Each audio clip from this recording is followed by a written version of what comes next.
नमस्कार दोस्तों, बहुत बड़ी और बहुत ज्यादा बड़ी खबर बाहर निकल कर आ रही है। जी हाँ दोस्तों, आपको बता दें कि कल भोजपुरी के सिंगर अरविंद अकेला कल्लू का शादी हुआ था, जिसका वीडियो आप सभी ने देखा ही होगा।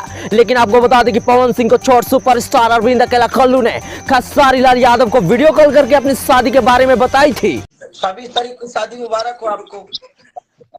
जिसके वजह से भोजपुरी के शेर और रैखी king power star Pawan Singh Kullu से नाराज नजर आ रहे हैं। और इतना ही नहीं दोस्तों, सूत्रों के हवाले से खबर यह भी है कि अरविंद अकेला कल्लू के शादी में पावर स्टार पवन सिंह पहुंचे नहीं थे, लेकिन भोजपुर के एक और अभिनेता दिनेश लाल यादव और आम्रपाली को बुलाया गया था। इससे साफ पता चलता है कि अरविंद अकेला कल्लू ने अपनी पार्टी बदल ली है दोस्तों, और पावर स्टार पवन सिंह को इन्वाइट नहीं किया है। मगर सूत्रों की माने तो कल्लू ने भोजपुर के एक ही बादशाह पावर स्टार पवन सिंह से माफी मांगते हुए पावर स्टार पवन सिंह को अपनी रिसेप्शन पार्टी में बुलाया है, जो कि एक 5 स्टार होटल में पटना में होने वाला है। ऐसे में दोस्तों, अगर आप भी पावर स्टार के पवन सिंह के सच्चे वाले फैन है तो हमें कमेंट करके बताइए कि भोजपुरी के शेर को अपने चेला अरविंद अकेला कल्लू को उनकी गलतियों के लिए माफ करके रिसेप्शन में जाना चाहिए या फिर नहीं।